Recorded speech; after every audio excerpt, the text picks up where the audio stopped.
ये जो सवाल अभी उर्मिलेश जी ने खड़ा किया है कि कश्मीर की समस्या एक राजनीतिक समस्या है, उसको एक लॉ एंड ऑर्डर की तरीके से उसको हैंडल करने की कोशिश की जा रही, क्या ये बुनियादी दिक्कत है?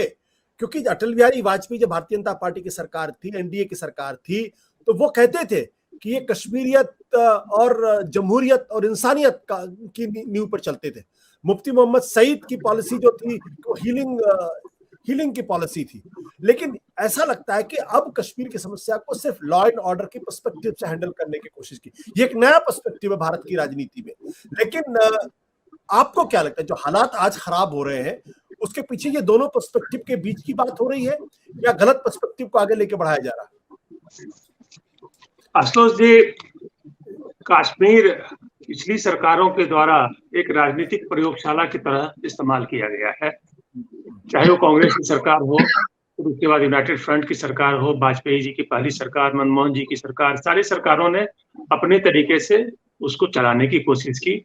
समस्या उससे ज्यादा बड़ी है, जो हम भी जानते हैं कि मामला बिल्कुल राजनीतिक ही नहीं है, उसमें कुछ अंतर्राष्ट्रीय भी कुछ अंश हैं, उसके कुछ अंतर्राष्ट्रीय विवाद है, वहां पर धर्म के बहुसंख्यक अल्पसंख्यक के बीच का विवाद है।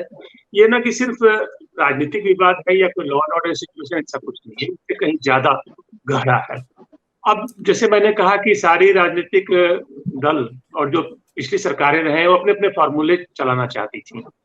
अब भाजपा का फॉर्मूला ये रहा कि वो समझती थी कि सारी समस्याओं का जो जड़ है वो धारा 370 है, तो धारा 370 हटा दो, लद्दाख हटा दो, उससे राज्य का जो स्थान है वो भी छीन लो, जो उनका स्थान था उसको यूनियन टेरिटरी बना दो। ये उनकी सोच थी। वो ऐसा सोचते थे कि अगर सख्ती से कदम उठाए जाए, धारा 370 हटा के वहां पे फौजें भर दी जाए और सीधा सीधा उनका जो प्रशासन है वो केंद्र अपने हाथों में ले लिया। जब भी कोई इस तरह की व्यवस्था होती है जिसमें आप लेफ्टिनेंट गवर्नर को नियुक्त करते हैं और वो एक संघ शासित प्रदेश बन जाता है, इसका मतलब है कि वो सीधे सीधे होम मिनिस्ट्री के अंदर में है। तो आज जो कुछ भी हो रहा है वहां पर उसकी जिम्मेवारी सीधे सीधे गृह मंत्रालय की है। तो इसमें तो पूरी तरह से ये बात साबित होती है कि उन्होंने जो हर मर्ज की एक दवा जो समझी थी कि धारा 370 हट जाने से दिल्ली की दूरी से वो दिल की दूरी हो जाएगी, उसके बाद वो श्यामा प्रसाद मुखर्जी और अम्बेडकर के सपनों को साकार करें, बहुत तरह की बातें उस समय की गई थी जब धारा 370 हटाई गई थी। वैसा कुछ भी नहीं हुआ।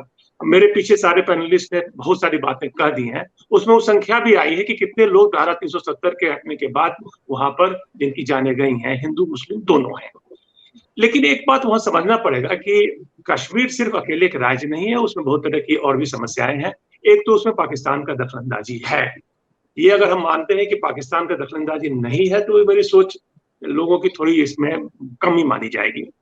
पाकिस्तान इस वक्त जिन हालातों से गुजर रहा है वहां श्रीलंका के जैसे हालात होने वाले हैं। महंगाई, भुखमरी, अनाज की कमी, पेट्रोल के दाम, रुपए की कीमत, बहुत सारी चीजें वहां समस्याएं उससे घिरी हुई है।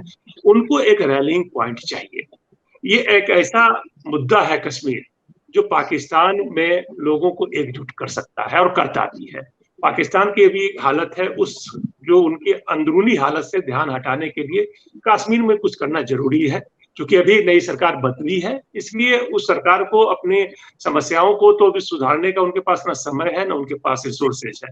लेकिन वो कश्मीर में ऐसा कुछ करके ध्यान लोगों का जरूर हटा सकते हैं या लोगों को एकजुट रख सकते हैं। एक ये बात हुई।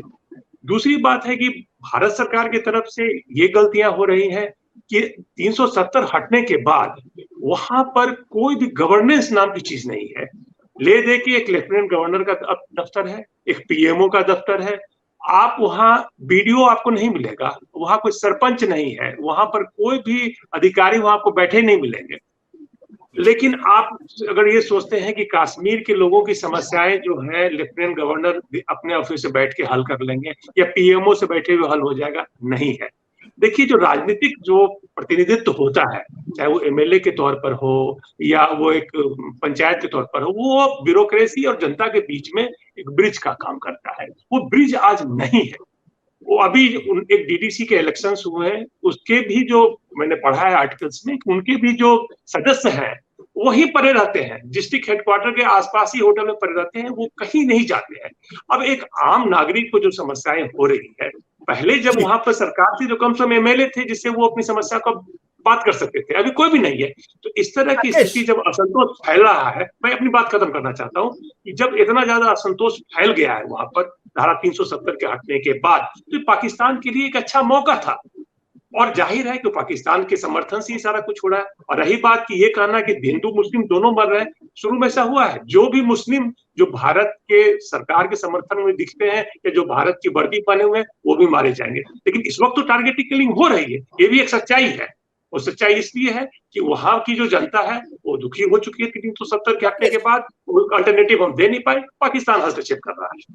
राकेश, एक छोटा सवाल, चूंकि आप सिक्योरिटी एक्सपर्ट भी, इसलिए मैं ये सवाल मैं आपसे पूछ रहा हूं कि कश्मीर के अंदर कोई बड़ी घटना नहीं हो रही। जैसे अगर आपको याद होगा कि चित्ती सिंहपुरा जैसी घटना हुई थी, एक साथ दर्जनों लोगों को गोली से उड़ा दिया गया था। आज की तारीख में कहीं एक लोगों का कत्ल किया जा रहा है, कहीं दूसरे लोगों का कत्ल किया जा रहा है। ये जो आतंकवाद का बदलता हुआ स्वरूप, इसको आप कैसे डिफाइन करेंगे और क्या इससे निपटने में भारत सरकार नाकाम है? भारत सरकार तो नाकाम, अगर कोई भी हत्या होती है तो सरकार की नाकामी तो सीधे दिखती है। अगर आप ये कह रहे हैं कि कोई बड़ी हत्याएं नहीं हो रही है, छोटी हत्याएं हो रही है, सिंगल केसेस है, आइसोलेटेड केसेस है, लेकिन उसका इफेक्ट तो वही है ना। एक साथ अगर 20 लोगों को मारने के बाद भी अगर पलायन शुरू होता है और एक एक करके भी टारगेटेड किलिंग से भी पलायन होने की संभावना हो गई है, तो इफेक्ट वही है। जो भी वहां आतंकवादी तत्व है उनको जो चीज अचीव करना चाहिए था वो इस तरह की हत्याओं से भी, टारगेटेड किलिंग से भी अचीव कर रहे हैं। ये उनकी स्ट्रेटेजी है, वो बड़ी घटना इसलिए नहीं करना चाहते, उसके लिए ज्यादा समन्वय की जरूरत होती है, सुरक्षा एजेंसियों की निगाह में आ सकते हैं, लेकिन वो अभी आतंकवादी घटनाओं को अंजाम तो दे ही रहे हैं और उसका उनको समुचित परिणाम तो मिल ही रहा है। सत्य हिंदी का ऐप डाउनलोड करें गूगल प्ले स्टोर पर।